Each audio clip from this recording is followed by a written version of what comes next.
Okay, I've done 400 kilometers on this thing, and I'm gonna give you like well, it's been 5 months, okay, almost 6 months with this bike, the Haibike Full 7 LT Long Travel 6.0.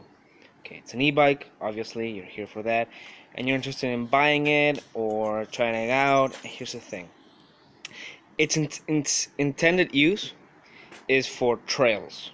Let's say medium to kind of hardest terrain. You have a 4 rating here. 5 is like extreme downhill, and the X-Duro, and this is S-Duro. So, but however, I love enduro. I love downhill.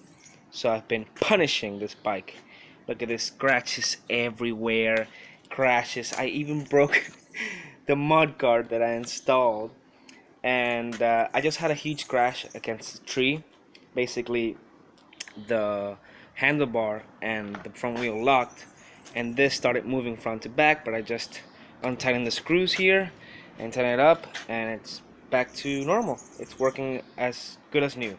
So in other words, I've been crashing this bike a lot. You can see scratches on the frame, on the seat, everywhere. Okay, it's been crashing up and down like crazy, and it's been taking it. It's still working as good as new.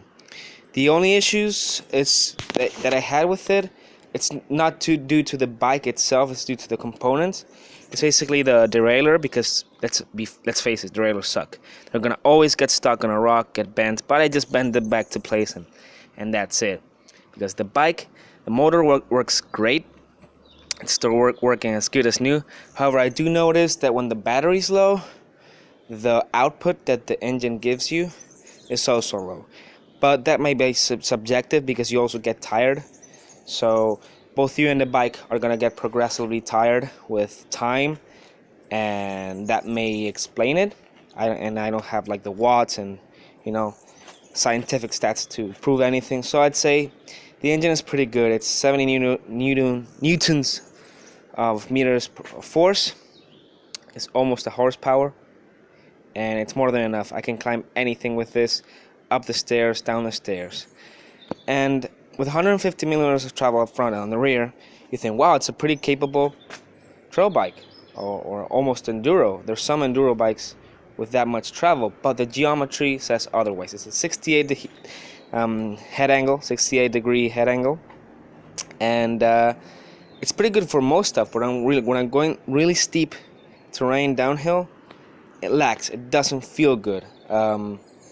It's still the best bike I ever owned, so I'm not gonna complain. You just adapt. And also the seat post, it's the dropper post. It works perfect, as you can see, after 6 months of usage. But I don't like it. I'm not using it, because for climbing, I put my seat down all the way, and the engine helps you, and it helps me keep the center of gravity, or I just stand up. And when I'm descending, I'm having the seat down.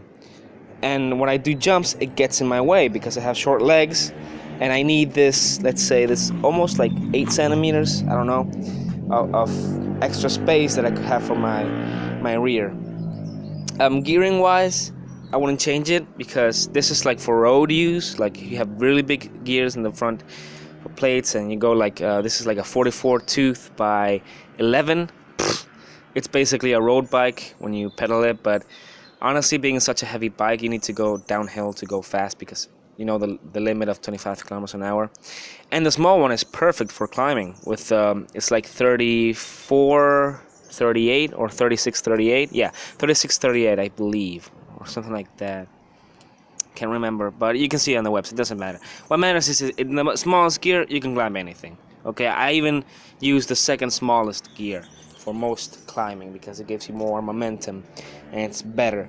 So there you have it. The brakes are amazing, especially the front one. It's a 4 caliper one, Magura. Oh my god, the stopping power on this thing is insane. And on the rear, it's also super powerful, but I have the misfortune of getting some oil on it, and it's never worked quite as well, but it still works pretty good.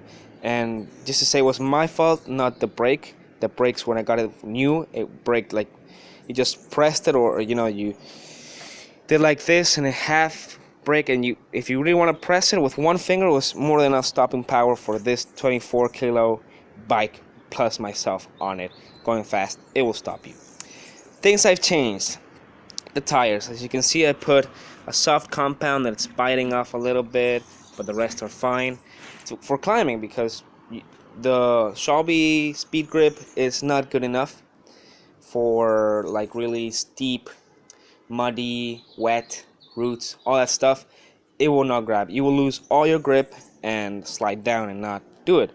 But with the Maxxis 3C casing, 2.8 tires, medium DHF on the rear, I can climb anything, and I'm gonna put them on the front as well. I bought them. I'm just gonna need to install them, which is a pain in the ass. And I put a tire insert on the front because, let's be honest, I'm not gonna have any punctures on the rear with this massive downhill tire, also pumped really hard. And I love it. I absolutely love it. All the things, all the mud guards, stupid silly things, you know. This is for decoration. I never use it, and I don't think I ever will. The suspension works really fine, but I recommend buying a shock pump, because I have to pump 50 psi on the rear and like 20 or 30 on the front, because from the store they don't understand. They thought I was just gonna buy this bike to go trail riding and, you know, fire roads or whatever, and I'm doing downhill tracks and doing jumps and big drop-offs, so I need more PSI, and they didn't understand, and I was always blowing through my travel. I also added a couple of tokens on the front, and I'm gonna do it as well on the rear. And but other than that, stock, the bike, you can do a lot of things. Another things you can do, that which I'm gonna do, is put extend the front suspension from 150 millimeters to 160, and also change the head tube angle from 68, well, with the thing would be 67.5 to 66.5, which will help me a lot descending those super steep, rowdy, rocky descents. I'm gonna remove the dropper post and probably install on another bike or something. I'll figure it out, or just reinstall it and give this bike away and buy a downhill e-bike, which I think is the perfect bike for everything.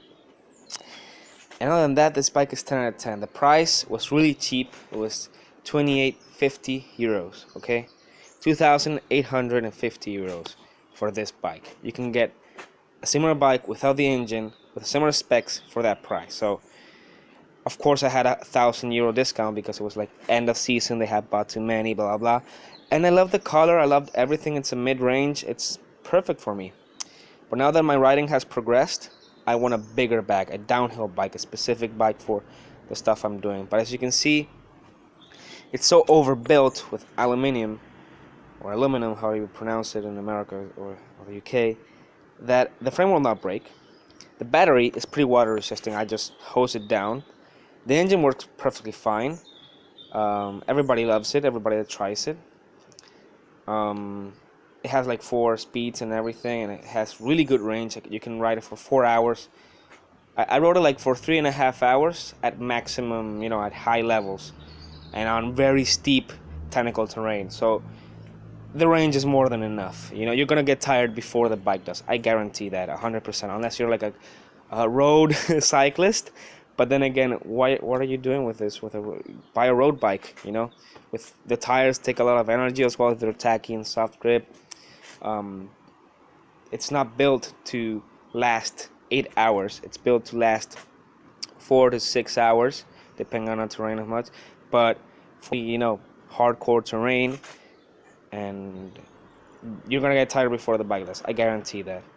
And I'll give this bike, I'll give it an 8.5. Okay, for its purpose, what's designed for, it's a 10. But for what I'm doing, I'll give it an 8. I think it's my fault because I'm doing it. I was ignorant when I bought it. I didn't know. I just thought that the suspension, the length of the suspension, told you the purpose of the bike, and that's not true. It's a geometry what tells you what the bike is designed for, basically. And this bike is not designed for downhill or enduro. It's designed for trails. Still, I'm doing enduro, I'm doing downhill tracks, and of course I'm not going as fast or as confident or as comfortable, but it's handling it pretty well. And under the right hands, you give this to Fabian Borel or a downhill cup, and he will do almost the same thing. He will notice he will go a little bit slower or shaky when I'm going really steep terrain, but other than that, it's perfect. And I have videos to show of all my crashes, of all my jumps, of all my stuff. So you can see, you can kind of check out, this thing can really take a beating. Things that always also change: shorter cranks. Yeah, a bigger fork. 180 would be amazing. 170 would be amazing up front, because it will make the geometry and everything work better for downhill and climbing as well, because it will rise it up. You get more pedal clearance, and yeah, maybe